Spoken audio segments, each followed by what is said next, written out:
जय हिंद दोस्तों स्वागत है आप सभी का अपने चैनल मार्केट एकेडमी में। दोस्तों आज के इस वीडियो में हम एक और अपकमिंग एसएमई आईपीओ जो कि 15 दिसंबर को ओपन होने जा रहा है उसका डिटेल एनालिसिस करेंगे।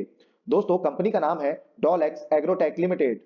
Friends, it is incorporated in 2013 and Dolex Agrotech Limited is engaged in the business of manufacturing and trading sugar with captive power co-generation capabilities। तो फ्रेंड्स, शुगर की मैन्युफैक्चरिंग एंड ट्रेडिंग का काम company करती है, साथ ही power generation भी करती है। अब दोस्तों शुगर से रिलेटेड जो बाय प्रोडक्ट्स होते हैं उनके थ्रू इथेनॉल को मैन्युफैक्चर किया जाता है जिससे पावर जनरेट होती है। और इसीलिए दोस्तों जो पूरी शुगर इंडस्ट्री है उससे रिलेटेड जितनी भी कंपनी है उन्होंने काफी अच्छा परफॉर्म किया है पास्ट में, और गवर्नमेंट का भी काफी ज्यादा सपोर्ट शुगर इंडस्ट्री को इसी वजह से मिल भी रहा है। इसीलिए दोस्तों कंपनी का डिटेल एनालिसिस करना बहुत जरूरी हो जाता है। और इसीलिए दोस्तों हम इस वीडियो में कंपनी की प्रोफाइल यानी बिजनेस मॉडल का डिटेल एनालिसिस करेंगे, साथ ही कंपनी के फाइनेंशियल्स और रेवेन्यू मॉडल को भी चेक करेंगे और जानेंगे कि कंपनी अपने आईपीओ को किस वैल्यूएशन पे लेकर के आई है। साथ ही दोस्तों पीयर कंपैरिजन कर ये भी समझेंगे कि इसी सेक्टर को, शुगर सेक्टर को बिलोंग करने वाली बाकी कंपनी के कंपैरिजन में कंपनी ने अब तक कैसा परफॉर्म किया है। और दोस्तों ऑब्जेक्ट्स ऑफ द इश्यू को भी डिस्कस करेंगे और जानेंगे कि कंपनी आईपीओ के थ्रू जो पैसा रेस करेगी उससे कंपनी काम क्या करने वाली है। और दोस्तों आईपीओ से रिलेटेड सारी डिटेल्स जैसे इंपॉर्टेंट डेट्स, करंट जीएमपी और ये आईपीओ आपको कितने लिस्टिंग गेन्स बना करके दे सकता है, ये सब कुछ इसी वीडियो में कवर करेंगे। साथ ही दोस्तों ऑल ई टेक्नोलॉजीज और पीएनजीएस गर्गी दोनों ही एसएमई कैटेगरी के आईपीओ हैं जिनकी कल क्लोजिंग डेट रहने वाली है, कल लास्ट डेट है बिडिंग या एप्लीकेशन के लिए। तो इस पे भी फाइनल डिसीजन लेंगे कि हमें इन दोनों ही एसएमई कैटेगरी के आईपीओ में अप्लाई करना है या अवॉइड करना है based on the subscription figure. और हम दोनों ही कंपनी के करंट जीएमपी को भी चेक करेंगे। तो दोस्तों ये वीडियो काफी ज्यादा इंफॉर्मेटिव होने वाला है, तो प्लीज इसे लास्ट तक जरूर देखें। और हाँ दोस्तों, अगर आप पहली बार चैनल से जुड़े हैं तो चैनल को सब्सक्राइब करना और वीडियो को लाइक करना ना भूलें। चलिए दोस्तों स्टार्ट करते हैं। तो दोस्तों सबसे पहले बात करते हैं कंपनी प्रोफाइल की। So friends, it is incorporated in 2013 and Dolex Agrotech Limited is engaged in the business of manufacturing and trading sugar with captive power cogeneration capabilities. And friends, company also produce and sells its byproducts such as molasses, fresh sugar and bagasse.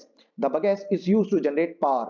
Further, the company is engaged in power generation up to captive power of 3 megawatt। तो दोस्तों आप pictures के through भी देख सकते हैं कि sugar related जो बाय प्रोडक्ट्स होते हैं उनकी मैन्युफैक्चरिंग का काम भी कंपनी करती है, जैसे कि मोलासेस या फिर प्रेस्ड शुगर क्यूब्स हो गए या फिर बगैस जो कि इथेनॉल मैन्युफैक्चरिंग में काम आता है, जो कि होता है जो शुगर केन को आप क्रश करते हैं उसका जो जूस निकालते हैं उसके बाद जो मटेरियल बच जाता है, जो बाय प्रोडक्ट बच जाता है उसको ही बगैस कहते हैं, जो कि इथेनॉल के मैन्युफैक्चरिंग में भी यूज होता है और इसी के थ्रू पावर को भी जनरेट किया जाता है। तो दोस्तों बाय प्रोडक्ट्स की भी मैन्युफैक्चरिंग और सेलिंग का काम कंपनी करती है। साथ ही दोस्तों company product portfolio includes jaggery powder, sugar, molasses, bagasse, pressed mud, pharma grade sugar also. And the company has booked a space through an agreement dated 25th December 2021 with a warehousing facility for storing our sugar stock with Star Agri Warehousing and Collateral Management Limited situated in Govindpur, Datia, Madhya Pradesh for quantity of 2000 metric ton. तो दोस्तों 2000 metric ton की जो capacity है उसके लिए भी इनका पहले से एग्रीमेंट है स्टोरेज का। तो दोस्तों ये भी काफी एक पॉजिटिव पॉइंट है। साथ ही दोस्तों गवर्नमेंट के द्वारा भी इन्हें अलॉट किया गया है एरिया जो कि ऑलमोस्ट 7600 स्क्वायर फीट का है, जहां शुगर केन की फार्मिंग होती है और पूरा का पूरा जो शुगर केन फार्म है वो इन्हीं के अंडर आता है। तो दोस्तों जो रॉ मटेरियल की रिक्वायरमेंट होती है शुगर के मैन्युफैक्चरिंग के लिए, उसके लिए इनके पास काफी एक अच्छा बड़ा एरिया भी है। तो ये भी काफी एक पॉजिटिव पॉइंट है कंपनी के लिए। अब दोस्तों अगर बात करें कंपनी के डायरेक्टर और प्रमोटर की, तो मिस्टर महमूद जो है वो कंपनी के डायरेक्टर और प्रमोटर है। और दोस्तों इनका जो प्लांट है वो मध्य प्रदेश दतिया बेस्ड है। और अगर इनकी कैपेसिटी की बात करें, क्रशिंग कैपेसिटी की, तो ये है दोस्तों 25,000 टन क्रशिंग कैपेसिटी है इनकी।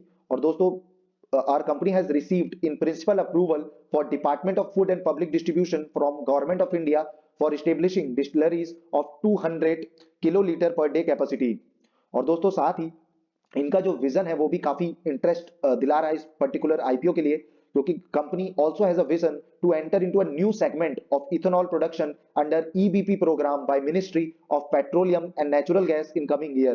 तो दोस्तों ये काफी पॉजिटिव पॉइंट है कि कंपनी का जो फोकस है वो इथेनॉल बेस्ड जो पावर जनरेशन पे काफी ज्यादा फोकस कर रही है, जिसपे गवर्नमेंट का भी काफी ज्यादा सपोर्ट इस कंपनी को मिलने वाला है। इसीलिए दोस्तों जब ये आईपीओ इशू जो बिडिंग या फिर एप्लीकेशन के लिए ओपन होगा तो इस पे अच्छी खासी डिमांड आते हुए जरूर नजर आने वाली है। अब फ्रेंड्स, किसी भी हमें आईपीओ में अप्लाई करना है कि नहीं करना है, वो डिपेंड करता है कंपनी के फाइनेंशियल्स पे कि फाइनेंशियल स्ट्रांग है या फिर वीक है।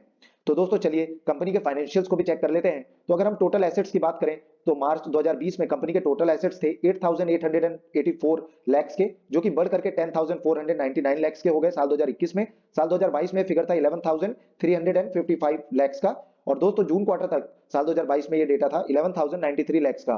तो दोस्तों कंसिस्टेंट ग्रोथ कंपनी के टोटल एसेट्स में नजर आ रही है। साथ ही दोस्तों अगर टोटल रेवेन्यू की हम बात करें तो ये फिगर था 2590 लाख का साल 2020 में, जो कि इसमें एक्सपोनेंशियल ग्रोथ देखने को मिली, और रेवेन्यू दोस्तों बढ़ करके 7748 करोड़ लाख का हुआ साल 2021 में, और ये फिगर साल 2022 में 7962 लाख का हुआ, और जून क्वार्टर तक रेवेन्यू जो जनरेट किया था कंपनी ने वो है 840 लाख का। तो दोस्तों रिवेन्यू में भी कंसिस्टेंट ग्रोथ देखने को मिली है, लगातार ग्रोथ देखने को मिल रही है। वहीं दोस्तों एक बहुत ही महत्वपूर्ण डेटा होता है जो हमें चेक करना होता है जब भी हम कंपनी के फाइनेंशियल्स को चेक करते हैं, वो होता है दोस्तों प्रॉफिट आफ्टर टैक्स को चेक करना। तो दोस्तों प्रॉफिट आफ्टर टैक्स कंपनी का साल 2020 में था 57 लाख का, जो कि बढ़ करके 167 लाख हो गया था साल 2021 में, और फिर से इसमें ग्रोथ देखने को मिली, और ये साल 2022 में बढ़ करके 326 लाख का था, और जून क्वार्टर तक साल 2022 में डेटा था 151 लाख का। तो दोस्तों कंपनी काफी प्रॉफिटेबल नजर आ रही है और प्रॉफिट्स में भी कंसिस्टेंट ग्रोथ नजर आ रहा है। वहीं अगर दोस्तों नेट वर्थ की बात करें तो ये 1155 लाख से बढ़ करके 2800 लाख तक पहुंच चुके हैं, तो इसमें भी ग्रोथ देखने को मिली है। वहीं दोस्तों रिजर्व्स एंड सरप्लस की अगर हम बात करें तो 155 लाख से बढ़ करके रिजर्व्स और सरप्लस 800 लाख के हो गए हैं। तो रिजर्व्स एंड सरप्लस भी कंपनी ने साल दर साल बढ़ाए हैं। अब दोस्तों अगर टोटल बोरोइंग्स की हम बात करें कि कंपनी के पास कितना डेट है, तो ये 5205 लाख का था, जो कि घट करके 4560 लाख का है। तो दोस्तों कंपनी ने अपने डेट को कम किया है, मतलब कंपनी का जो फोकस है वो फंडामेंटल्स को और भी ज्यादा स्ट्रॉन्ग करने के लिए, फाइनेंशियल को स्ट्रॉन्ग करने के लिए है। पर दोस्तों फिर भी जो डेट है वो कंसर्न वाला फैक्टर रहने वाला है, क्योंकि काफी छोटी कंपनी है पर डेट कंपनी में काफी ज्यादा हाई है। पर अगर ओवरऑल कंपनी के फाइनेंशियल्स की बात की जाए तो दोस्तों काफी प्रॉफिटेबल कंपनी नजर आ रही है। साथ ही दोस्तों रेवेन्यू में भी ग्रोथ है, प्रॉफिट्स में भी ग्रोथ है, साथ ही रिजर्व्स एंड सरप्लस की बात करें या टोटल एसेट्स, नेटवर्थ, सब कुछ सभी में ही ग्रोथ देखने को मिली है। तो कंपनी काफी स्ट्रॉन्ग फाइनेंशियल्स वाली नजर आ रही है। वहीं दोस्तों अगर वैल्यूएशंस एंड मार्जिन की बात की जाए तो अर्निंग पर शेयर नॉर्मल सा है और 0.76 का है। ये अगर थोड़ा ज्यादा होता तो काफी एक अच्छा फिगर होता। वहीं अगर पी रेशियो की बात की जाए तो ये 21.41 का है। इसे हम पीयर कंपैरिजन करते वक्त जरूर चेक करेंगे। और दोस्तों रिटर्न ऑन नेट वर्थ की बात करें तो ये 5.40 का है। तो दोस्तों ये भी डिसेंट है, और नैव इसका 14 का है। अब दोस्तों जैसा कि पीयर कंपैरिजन करना बहुत जरूरी होता है कि इसी सेक्टर को बिलोंग करने वाली बाकी कंपनी के कंपैरिजन में इसके जो वैल्यूएशंस है वो किस तरह के हैं, ये ओवर वैल्यूड है, अंडर वैल्यूड है या फिर रीजनेबल वैल्यूएशन पे है। तो दोस्तों इसी सेक्टर को बिलोंग करने वाली जो बाकी कंपनी है जैसे श्री रेणुका शुगर्स है, या फिर बजाज हिंदुस्तान शुगर है, या राणा शुगर है, और दोस्तों मार्केट में लिस्टेड भी कुछ कंपनी है जैसे द्वारिकेश है, बलरामपुर चीनी है, या फिर प्राज इंडिया है। तो दोस्तों इन सब का जो ओवरऑल पीई है, या फिर आप कहें कि शुगर इंडस्ट्री का जो अभी पीई चल रहा है वो नॉर्मली ट्रेड कर रहा है 20 टू 30 के बीच। तो उस हिसाब से अगर इसके पीई को चेक किया जाए तो ये रीजनेबल वैल्यूएशन पे है। पर कंपनी का डेट काफी ज्यादा हाई है और कंपनी बहुत छोटी है मार्केट कैपिटलाइजेशन और साइज के हिसाब से, क्योंकि एसएमई कैटेगरी को बिलोंग करने वाली एक ये कंपनी है। तो दोस्तों उस हिसाब से अगर हम देखें तो कंपनी थोड़े से ओवर वैल्यूएशन पे अपने आईपीओ को लेकर के आई है। अगर ये थोड़ा और कम होता तो बहुत ज्यादा एक स्लॉट रहता लिस्टिंग गेन्स के लिए। अब दोस्तों अगर ऑब्जेक्ट्स ऑफ द इशू की बात की जाए तो the objects of the issue are to meet out the working capital requirements of the company, to meet out the general corporate purpose and to meet out the issue expenses। अब दोस्तों IPO से related अगर बाकी details की बात करें तो 15 of December को आईपीओ ओपन होगा और क्लोजिंग इसकी 20 ऑफ दिसंबर को रहने वाली है। 10 रुपए पर शेयर की फेस वैल्यू रखी गई है। प्राइस बैंड नहीं है दोस्तों, एक फिक्स प्राइस आईपीओ ये है। 35 पर शेयर का फिक्स प्राइस इसमें रखा गया है। लॉट साइज दोस्तों 4000 शेयर का है। अब दोस्तों क्योंकि एक एसएमई कैटेगरी को बिलोंग करने वाला आईपीओ है तो इसमें लॉट साइज बहुत ही महत्वपूर्ण फिगर होता है, क्योंकि आगे जब आप फर्दर इसमें बाइंग या सेलिंग करने जाएंगे तो आपको पूरे लॉट को सेल करना होगा या फिर पूरे लॉट को ही बाय करना होगा। तो दोस्तों इसमें लॉट साइज काफी एक महत्वपूर्ण डेटा होता है। और अगर आपको एसएमई आईपीओ को दोस्तों डिटेल में समझना है तो आप आई बटन पे क्लिक कर इस वीडियो को जरूर देखें। उसके बाद एसएमई आईपीओ से रिलेटेड आपको कोई भी डाउट नहीं रहने वाला है। अब दोस्तों अगर आईपीओ साइज की हम बात करें तो 24.39 करोड़ का ये टोटल आईपीओ साइज रहने वाला है, जिसमें फ्रेश इशू 17.39 करोड़ का है। तो दोस्तों ये काफी पॉजिटिव पॉइंट है कि काफी ज्यादा जो परसेंट है वो फ्रेश इशू के लिए रखा गया है। वहीं ऑफर फॉर सेल 7 करोड़ का है। दोस्तों ये फिक्स्ड प्राइस इशू आईपीओ रहने वाला है। लिस्टिंग इसकी एनएसई एसएमई में होने जा रही है और इसमें क्यूआईबीज का कोई कोटा नहीं है। एचएनआईज का 50% का है, वहीं रिटेल कैटेगरी में इसका कोटा 50% का है। और दोस्तों महमूद खान और Munni Bi are the company promoters. अब दोस्तों अगर टाइम टेबल की हम बात करें तो 15 दिसंबर को कंपनी का आईपीओ ओपन होगा, 20th इसकी क्लोजिंग डेट रहने वाली है। अलॉटमेंट का पता आपको 23rd को चलेगा। साथ ही दोस्तों अगर आपको अलॉटमेंट नहीं मिलता तो आपका रिफंड 26 दिसंबर को इनिशिएट किया जाएगा। और वहीं दोस्तों अगर आपका अलॉटमेंट हो जाता है तो आपके शेयर्स आपके डीमेट अकाउंट में 27 दिसंबर को क्रेडिट कर दिए जाएंगे। और दोस्तों इसकी लिस्टिंग 28 दिसंबर को होने जा रही है। और दोस्तों अगर आप रिटेल कैटेगरी से एक लॉट यानी 4000 शेयर के लिए एप्लीकेशन या फिर बिडिंग लगाते हैं इस पर्टिकुलर इशू में, तो आपको जो अमाउंट लगने वाला है वो है 1,40,000 का। दोस्तों अगर प्रमोटर होल्डिंग की बात करें तो ये 99.50% की थी प्री इशू में, जो कि पोस्ट इशू घट करके 71.69% की रहने वाली है। अब दोस्तों अभी अगर इस पर्टिकुलर आईपीओ की बात करें तो इसमें तो अभी ग्रे मार्केट में कोई भी एक्टिविटी नजर नहीं आई है, पर आगे हम जरूर इस पे ट्रैक रखेंगे, नजर रखेंगे, क्योंकि फंडामेंटल्स कंपनी के अच्छे हैं और ग्रोथ पोटेंशियल भी काफी ज्यादा हाई है। पर दोस्तों अब बात कर लेते हैं बाकी जो दो आईपीओ है एसएमई कैटेगरी के, जिनकी कल लास्ट डेट यानी क्लोजिंग डे होने वाला है, वो कैसा परफॉर्म कर रहे हैं जब से इनका सब्सक्रिप्शन या फिर बिडिंग के लिए ओपन हुए हैं, और दोस्तों इनमें हमें अप्लाई करना है कि नहीं, ये डिस्कस कर लेते हैं। तो दोस्तों अगर पीएनजीएस गर्गी फैशन ज्वेलरी की हम बात करें तो इसका जो करंट जीएमपी चल रहा है वो 19 का है, और जो लिस्टिंग गेन्स इस हिसाब से नजर आ रहे हैं वो है 63.33% के, जो कि मॉर्निंग में 35 to 40% का था। तो दोस्तों इसमें काफी ज्यादा एक उछाल देखने को मिली है करंट जीएमपी में। और वहीं अगर सब्सक्रिप्शन स्टेटस की बात करें तो एनआईआईज ने इसे 12.25 टाइम्स ओवर सब्सक्राइब किया है। वहीं रिटेल कैटेगरी में ये 63.93 टाइम ओवर सब्सक्राइब हो चुका है, और टोटल सब्सक्रिप्शन फिगर अब तक 38.09% निकल करके आया है। तो दोस्तों काफी एक मैसिव नंबर इसमें निकल करके आ रहा है सब्सक्रिप्शन वाइज, जीएमपी भी काफी अच्छा है। तो दोस्तों इस पे आप कल लास्ट डे पे जरूर अप्लाई करें, इसमें अच्छे खासे लिस्टिंग गेन्स बनते हुए नजर आ रहे हैं।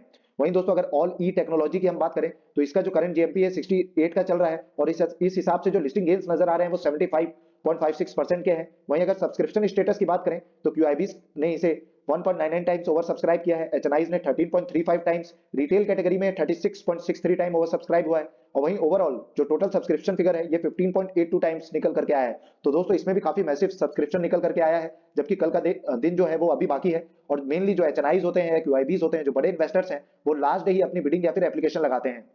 और दोस्तों अरहम टेक्नोलॉजीज का भी आज अलॉटमेंट आउट होने वाला है, तो उसका भी कल रिफंड हो जाएगा। जो अमाउंट अगर अलॉटमेंट नहीं मिलता है तो वो पैसा भी इन्हीं दोनों आईपीओ में आने वाला है। तो कल हो सकता है कि सब्सक्रिप्शन फिगर आपको और भी ज्यादा इसमें एक बढ़त देखने को मिले और जीएमपी में भी उछाल देखने को मिल सकता है। तो दोस्तों दोनों ही जो आईपीओ हैं, चाहे वो पीएनजीएस गर्गी फैशन ज्वेलरी हो, चाहे ऑल ई टेक्नोलॉजी हो, दोनों ही काफी अच्छे नजर आ रहे हैं, और दोनों में ही काफी अच्छे लिस्टिंग गेन्स बन सकते हैं। तो आप दोनों में ही अगर अप्लाई करें तो चांसेस भी काफी अच्छे रहेंगे, क्योंकि इनमें सब्सक्रिप्शन काफी हाई रहता है तो अलॉटमेंट के चांसेस काफी कम रहते हैं, पर ये काफी अच्छे लिस्टिंग गेन्स आपको दिला सकते हैं।